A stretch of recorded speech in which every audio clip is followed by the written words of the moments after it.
Broadcasting live from the Business Radio X studios in Atlanta, Georgia, it's time for Atlanta Business Radio, spotlighting the city's best businesses and the people who lead them. Lee Cantor here, another episode of ATDC Radio, and this is going to be a fun one. We got an old friend, Jacqui Chew, ATDC Catalyst, with us. Jacqui, welcome. Thank you. Thanks for having me here. We're here to talk about the upcoming ATDC Startup Showcase 2019. I believe that's April 18th. Is that right? That is correct. ATDC Startup Showcase, April 18th. And then what can folks expect from an event like that? It is arguably Atlanta's... Arguably Atlanta's spring startup confab. We are featuring 80 of our best and brightest companies here at the ATDC. And we are also graduating 5 of our signature level companies. Do you happen to know the name of those 5, or that put you on the spot? No, absolutely not. We're really, really excited. Companies graduate because they're doing so well. Pointivo, Evident ID, ThinkTech, Sidekick, and Florence Healthcare. So we got a little bit of IoT, a little bit of healthcare, and marketing, and a little bit of MarTech. Absolutely. So now at the showcase, it's a chance for companies to kind of show their wares, to let people know the work they're doing. What else goes on there? Well, it's really an opportunity for the entire startup community and their supporters to come together to learn about the new and upcoming disruptive technologies that will power our tomorrow. And so we're really, really excited. All of these companies will be showcasing at the Georgia Tech Conference Hotel from 12:30 till 3. And then we will have a spoken program in which we will be graduating our 5 companies. So now what happens at that graduation? What is that? They stand up and say where they're at or where they've been? So the companies will be recognized for the work and the really hard work that they've done and for scaling their businesses. So ATDC is an incubator, as you well know, and we provide them with an environment where they have a higher probability of success.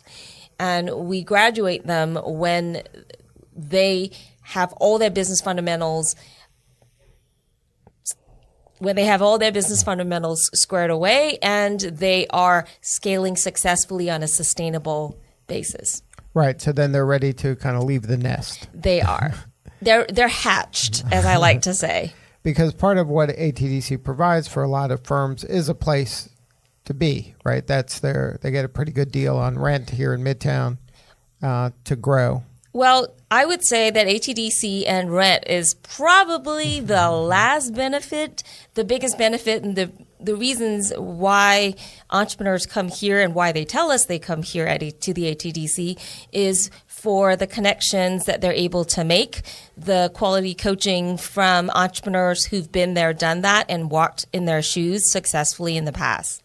Right. But part of it they do get is space, and then they grow, and then at some point they got to boot them out of here, right, to make room for other ones. That is true. So that isn't always the case, and I'll give you an example. ThinkTech was a signature company. They are graduating this year, and they were never physically here in the building. Really, just emotionally. But they were able. The CEO and his team at ThinkTech were able to leverage all of the connections and the resources that ATDC was able to bring to bear.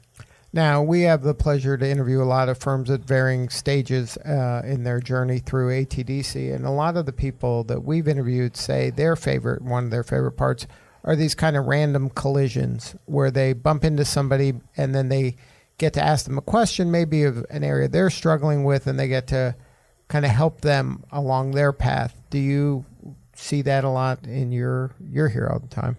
Yes. So one of the most... I would say that being a startup CEO is probably one of the loneliest jobs out there. Building a company from nothing is very hard. And being a startup and being constantly resource constrained is even tougher.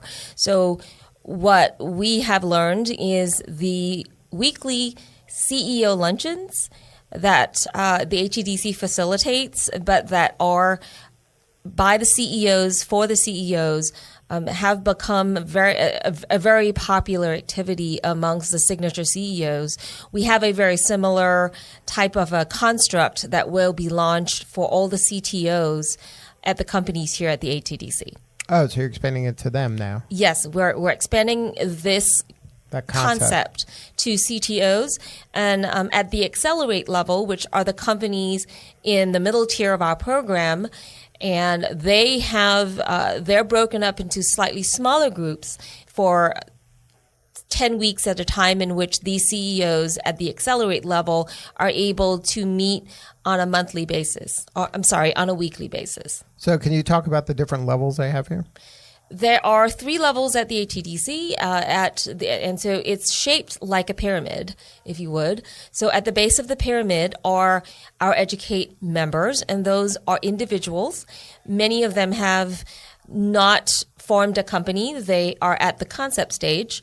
Some may have a prototype, but most of the time they are at the concept stage. And for them, we are able to provide them with the courses and curriculum and the skills to build a company. In addition to that, they have access to a fabulously qualified pool of mentors with whom they can leverage and get advice from.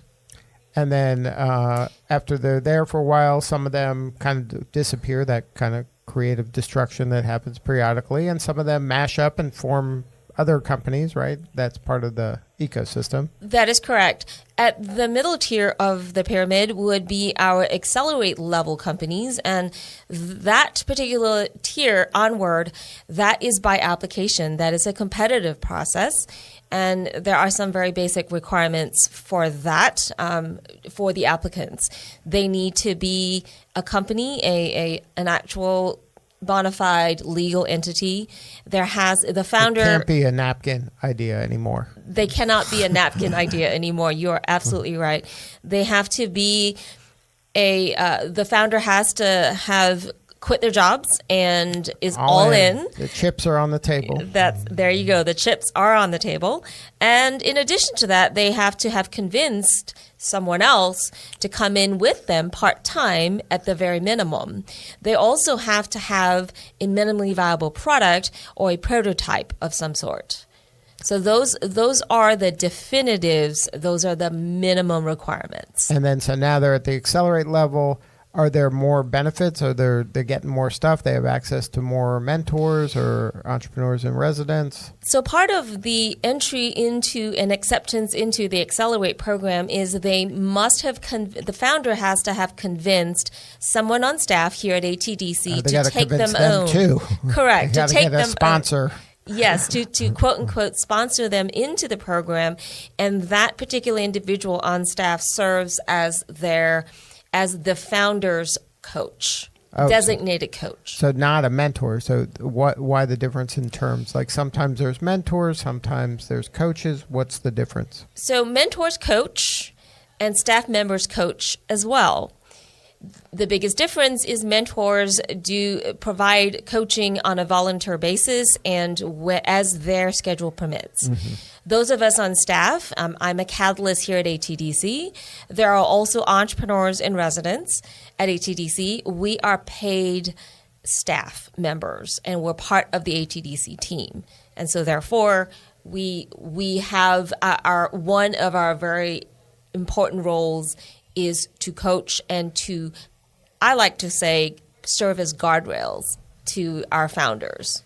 So, and then that's not kind of informal. These are kind of their schedule. This is part of what you signed on for here. This is a tough love. We're here to help, but it's not like when you feel like it, right? Like there's some structure. There is some structure to the coaching. We require a minimum of a quarterly meeting with our entrepreneurs to discuss the goals as agreed upon mutually by both parties. And we as coaches are here to assist, to support, to provide connections, to steer them in the right direction.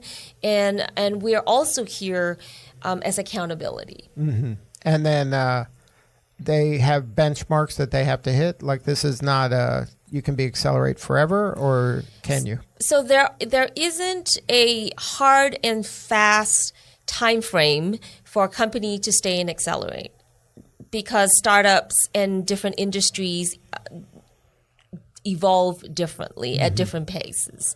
So we do, though, have a goal-setting exercise that every coach performs with a new Accelerate company or a new company coming into the ATDC program, in which both parties, both the founder and the coach, sets and agrees to milestones and goals at the end of the year.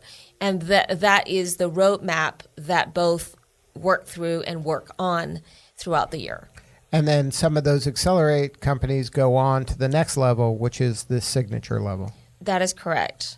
And then at that level, now this is a real company that's generating revenue. I think they have to have a minimum amount of revenue to be at that signature level. So what's really interesting is many of our Accelerate companies are already generating revenue.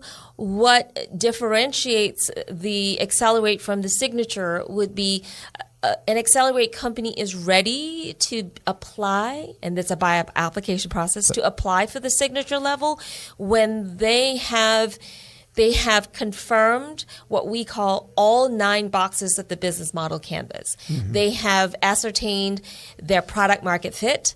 They're confident of their pricing strategy, and they are in the process of formulating partnerships to accelerate growth. So what is then needed is resources and support and connections to scale their company more rapidly. So they're kind of out of most of the experimentation phase, and now they're just looking to grow. Correct. They are looking to scale their business, everything from resources operationally to revenue, of course. And so companies are graduated when they're consistently attaining $1 million in annual recurring revenues. And that's what those 5 firms that you mentioned earlier. That is correct. Those 5 firms have all consistently attained that. So now what's the most rewarding part for you of, you get to see them through the whole process, some of them, right? I think one of the most rewarding parts of my job is to be a part of the low points and also be a part of the high points. And it is not very different from being a proud parent, actually, at the graduations. And certainly when an Accelerate company that I happen to be the designated coach for applies to signature and attains it, that is a proud moment for me. I'm proud for them. And then can you share some stories where you helped the company? You don't have to name their name, but they were struggling in an area and you were able to kind of right the ship? Well, I would say that coaches are there to coach. The execution and righting of the ship really is the founder and their team. What I think differentiates a coach from a really effective coach would be the coach being able to provide the emotional support. So I'll keep going back to just the fact that being a startup CEO, being a startup founder is extremely lonely. It is extremely stressful.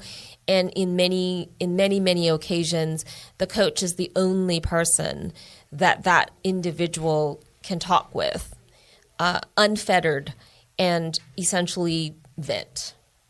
Now, do you see any kind of traits of success that successful CEOs have? Table stakes for me are CEOs that are open to coaching. They don't take all the advice, but they consider all of it. I think that's really important.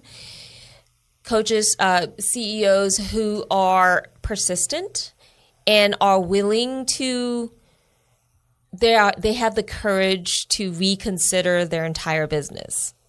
And then what about some traits of not so great CEOs? What are some mistakes that they typically make?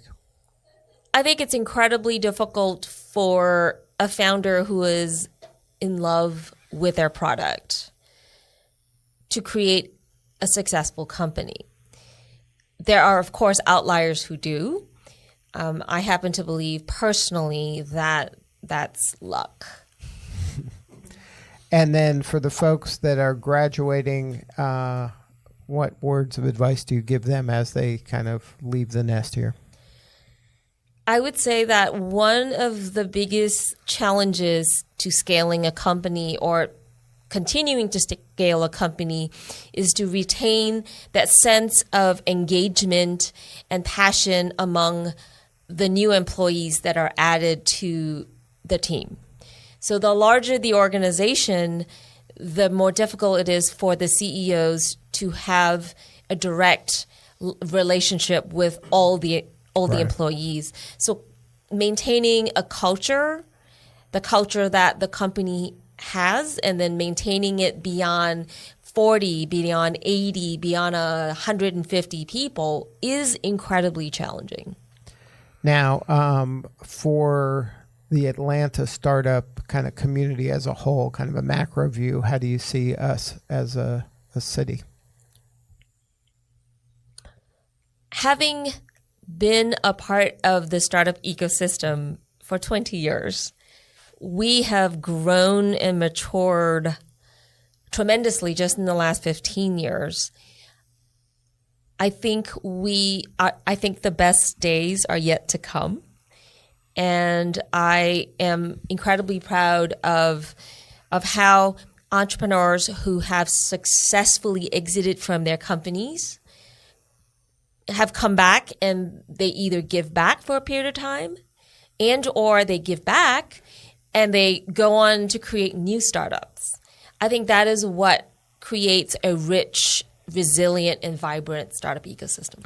And then you're seeing that kind of the serial entrepreneur and staying here in Atlanta and not kind of taking their riches elsewhere and kind of retiring on a beach somewhere. They're staying here and staying connected to the community and then spinning off either other firms that they're a part of or just their associates in the previous firm were part of. Yes, I think that's really, really important for there to be a resilient and robust startup ecosystem. So an example of that here would be currently Bill Nussey. Bill Nussey was CEO of Silverpop. That was acquired it was a good acquisition by IBM. So now he has a new startup called Solar Inventions.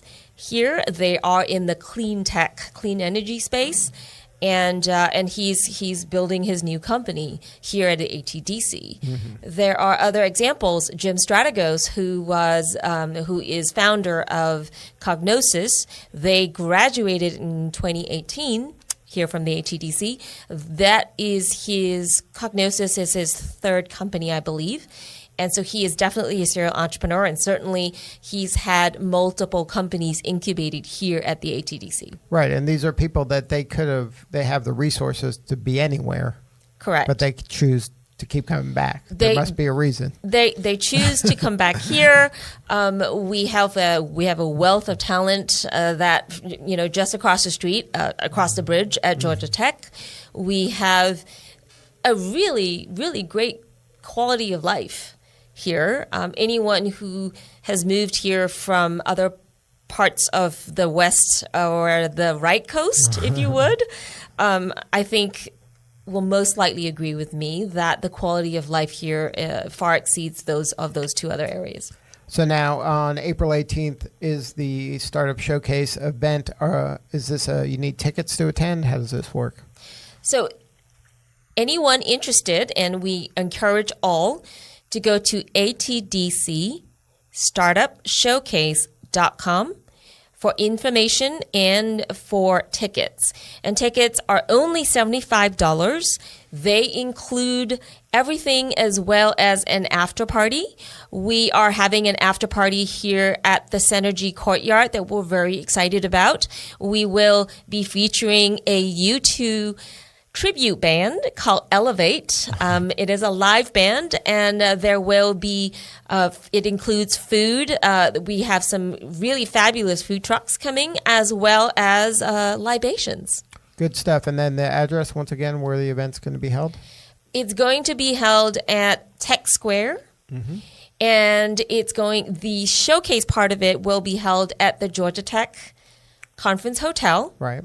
And the after party will be held across the street at Tech Square in the Synergy Courtyard. Good stuff. And the website one more time? ATDC StartupShowcase.com. Good stuff. Jacqui Chew, thank you so much for being part of the show today. Thanks for having me. All right. This is Lee Cantor. We will see you all next time on ATDC Radio.